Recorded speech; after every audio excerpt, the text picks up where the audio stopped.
Hi friends, toxic directed by Geethu Mohan Das గారు. Actors పెద్ద లిస్టే ఉంది కదా, యష్, నయనతార, తారా సుతారియా, రుక్మిణి వసంత్, ఇంకా తదితరులు.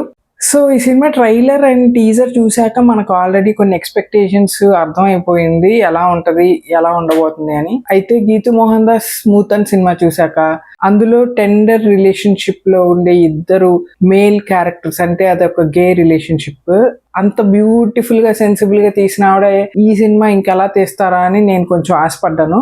తప్పు చేశాను.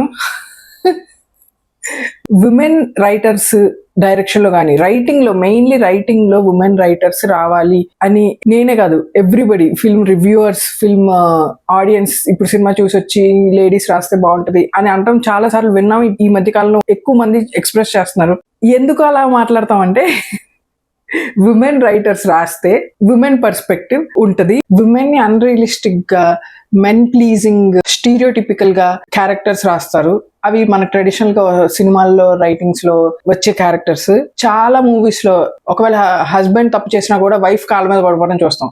వైఫ్ కాళ్ళ మీద పడిపోవడం అనేది ట్రెడిషన్, అదంతా పక్కన పెడితే ఈయన తప్పు చేసినా కూడా ఆవిడే కాళ్ళ మీద పడుతుంది. దట్స్ హౌ సినిమా మీడియా అనేది విమెన్ స్థానాన్ని డిఫైన్ చేస్తూ రైటింగ్ చేశారు, సీన్స్ డిజైన్ చేశారు. సో విమెన్ పర్స్పెక్టివ్, వాళ్ళు ఎలా ఆలోచిస్తారు, రియలిస్టిక్ గా అసలు ఉమెన్ ఏం ఆలోచిస్తారు అనేది సినిమాల్లో చూడొచ్చు, రైటింగ్ లో చూడొచ్చు అనే ఉద్దేశంతో విమెన్ రైటర్స్ ని కోరుకుంటాము మేమందరం. కానీ విమెన్ రైటర్స్ కూడా ఇలాంటి స్టీరియోటిపికల్ గా అసలు వాల్యూలెస్ క్యారెక్టర్స్ ని విమెన్ ని పోర్ట్రే చేస్తుంటే it feels like Geetu Mohan Das ఈ సినిమాకి తను she not the captain of the ship. ఆవిడ అసలు దీనికి బాస్ కాదు ఈ సినిమాకి అనిపిస్తుంది. ఏ సినిమా అయినా ఇలా అన్రియలిస్టిక్ గా ఇలాగే తీసుకెళ్తే విమెన్ ఇన్వాల్వ్మెంట్ లేదు ఈ సినిమాలో అని ఖచ్చితంగా అనిపిస్తుంది. అదే నాకు ఈ సినిమా చూసినప్పుడు కూడా అనిపించింది. నిజానికి ఇది నేనే కాదు, అంటే రైటింగ్ లో ఎక్స్పర్ట్స్ కూడా they say this, women writing లో విమెన్ రైటర్స్ ఉన్నప్పుడు ఖచ్చితంగా వాళ్ళ క్యారెక్టర్స్ డిఫరెంట్ గా ఉంటాయి అనేది. నేను రైటింగ్ గురించి, సినిమా రైటింగ్ గురించి నేను చదువుకోవటం, దాని గురించి తెలుసుకోవటం చేస్తున్నప్పుడు నాకు తెలిసిన విషయాలు చాలా మంది ఈ ఎక్స్పర్ట్స్ వాళ్ళ ఇంటర్వ్యూస్ లో చెప్పడం జరిగింది. సో ఇలా ఉన్నప్పుడు this movie is still dominated by a male figure.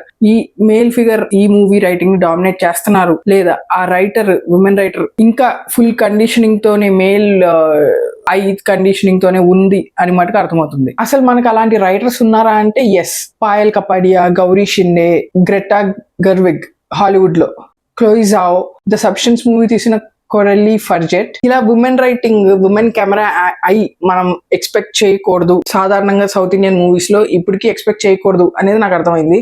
There is nothing new.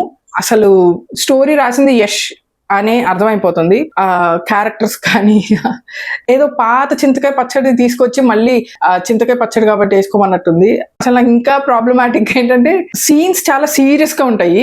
వాళ్ళు చెప్పే విషయాలు సన్నివేశంలో ఎమోషనల్ గా చెప్తున్నారు అని అనుకుంటారు, కానీ చాలా క్రింజ్ డైలాగ్స్. నాకు నవ్వు వచ్చింది. నేను హాల్లో కూడా ఎవరైనా అలా మాట్లాడతారు అన్నట్టు, నాకు అసలు ఇట్లా లవ్ గురించి కానీ ఏదైనా డైలాగ్ చెప్తే వెంటనే నవ్వేశాను అనమాట. అలా నాకు ఒక 4-5 టైమ్స్ అయింది. డైలాగ్స్ కూడా ఇంత సోదిలాగా రాశారేంట్రా బాబు అనిపించింది. యాక్టింగ్ బాగుంది. యష్, నయనతార, కియారా అద్వానీ అందరిది యాక్షన్ చూసినప్పుడు, స్టార్టింగ్ లో వాళ్ళ స్టోరీస్ చెప్తున్నప్పుడు కొంచెం కనెక్ట్ అయ్యాను. స్టార్టింగ్ లో ఆ క్యారెక్టర్స్ మీద కొంచెం జాలేసింది. ఓకే, ఒక ఏదో డిఫరెంట్ గా సాడ్ టైప్ ఆఫ్ స్టోరీ చెప్పాలనుకుంటున్నారు అని అర్థమైంది. కానీ ఆ 2 నిమిషాల తర్వాత, అంటే మదర్ చచ్చిపోతున్నా కూడా సన్న నవ్వుతాడు. సో కొంచెం క్యూరియాసిటీ వచ్చింది నాకు, ఇదేంటి అమ్మ చచ్చిపోతుంటే కొడుకు ఏడవాలి కదా, నవ్వుతున్నాడు ఏంటి అని. సో ఇలా ఒక క్యూరియాసిటీ అనేది క్రియేట్ చేశారు స్టార్టింగ్ లో. వెళ్ళే కొద్ది నాకు అసలు ఆ స్టోరీ టెల్లింగ్, స్క్రీన్ ప్లే నాకు అసలు, అంటే యాక్టింగ్ బాగా చేస్తున్నారు కదా అని చెప్పి cinema screenplay over 3 hours, ఇది అసలు ఘోరమైన సినిమా. అసలు the writing of the movie is so talky. Setting cheesy అన్నమాట, అంటే చీప్ గా ఉన్నాయి ఆ సెట్టింగ్స్, ఆ వేషధారణ, ఆ డైలాగ్స్, ఆ writing, screenplay, everything is very talky, cheap గా. అసలు చూసేటప్పుడే చిరాకు వచ్చింది. కొంతమంది లేచి వెళ్ళిపోయారు కూడా సినిమా చూసేటప్పుడు. The core point of the movie బాగుంది. ఒక ఎమోషనల్ పాయింట్, చాలా డిఫికల్ట్ అయిన బ్యాక్గ్రౌండ్ ఉన్న క్యారెక్టర్స్, వాళ్ళ జర్నీ నుంచి వచ్చిన వాళ్ళు అలాగే చాలా కష్టంగా, డిఫరెంట్ గా, టాక్సిక్ గా ఉంటారు. But story telling, screenplay not at all worth it. అసలు ఈ మెన్ ప్లీజింగ్ స్క్రిప్ట్స్, ఈ heroes are dominating women directors అనిపిస్తుంది. లాస్ట్ ఇయర్ మనకు అలాగే తెలుసు కదా జరిగింది. ఆ సినిమా అలా ఉంది, విమెన్ డైరెక్టర్ అందుకే దానికి. అండ్ అందరు ఏమంటున్నారు, ఏం జరిగిందో తెలుసు. ఆ రైటింగ్, సినిమా స్టోరీ వేరుగా ఉండేదంట, కానీ సినిమా బయటకు వచ్చింది ఇంకోటి. సేమ్ టాక్సిక్ కూడా అలాగే స్టోరీ అయితే పాయింట్ పొటెన్షియల్ అయితే ఉంది, కానీ ఆ story telling, screen play, characters దేవుడా, ఆ హీరో డామినేట్ చేసేసి మొత్తం అంతా ఆక్రమించేసి ఇన్వేషన్ చేసినట్టుగానే ఉంది రైటింగ్. అస్సలు ఈ heroes invading women directors writing మటుకు ఆపేస్తే చాలా బెటర్. అండ్ ఆల్సో ఈ సినిమాలో రైటర్స్ కి, డైరెక్టర్స్ కి టాక్సిక్ అసలు మీనింగ్ తెలియదు అనుకుంటా.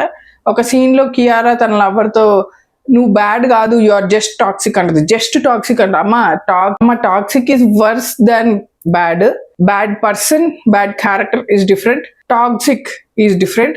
టాక్సిక్ ని మీరు రొమాంటిసైజ్ చేసి అట్రాక్ట్ అని మటుకు అనుకోవాకండి.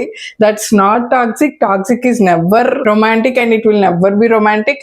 ఇన్ని రోజులు కండిషనింగ్ చేసింది చాలు, ఈ కండిషనింగ్ ఇంకా ఆపండి. ఫ్రెండ్స్, మీకు ఈ రివ్యూ నచ్చినట్టయితే please like, share and subscribe.